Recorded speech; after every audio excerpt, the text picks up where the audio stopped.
Hi, Michael Brown again.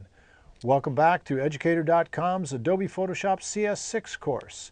In this lesson, we're going to discuss the overview and workspace for Adobe Bridge, the sorting, editing, and rating program that is an integral part of Photoshop.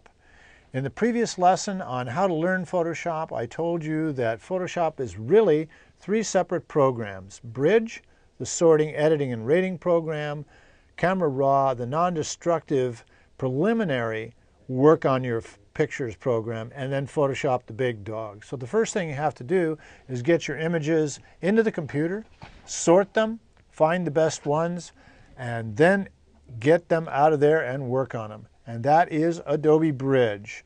So we're in this lesson going to look at the overview and the workspace. All right, let's get started. When you're in Photoshop, go to the File menu, go down to Browse in Bridge, and this is the basic essential mode of Bridge. I have already opened up a folder of items in here, but this is what you see when you get started in Bridge. It's very similar to Photoshop in its layout. There is a menu bar at the top, once again, and on the left side and the right side, in this case, both sides, we have panels. This is a viewing window over here. Every time I highlight a different thumbnail, you see it in the viewing window, and we have access to different panels, pretty much the same as was laid out in Photoshop. The first thing we're going to look at is the basic interface. Now, as with Photoshop CS6, you can adjust the tonality of the background and the primary windows, in this case the viewing window and the thumbnail displays. Go to your Bridge, go down to Preferences, not Camera Raw Preferences, but Bridge Preferences. And when that window opens up, you'll see there are several tabs. We're going to deal with the General tab here. And the first thing you see is Appearance.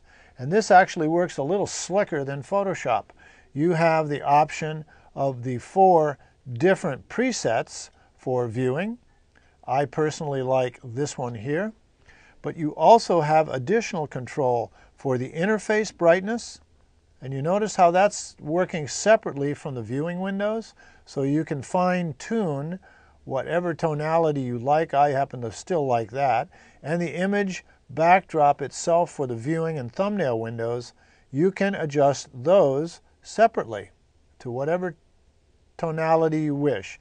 The accent color is the color that you see that appears around the thumbnails. And the way you can adjust that is just pick whichever one you want. What's obsidian? Ooh, why would you have black? Sapphire, that's a little bit dark.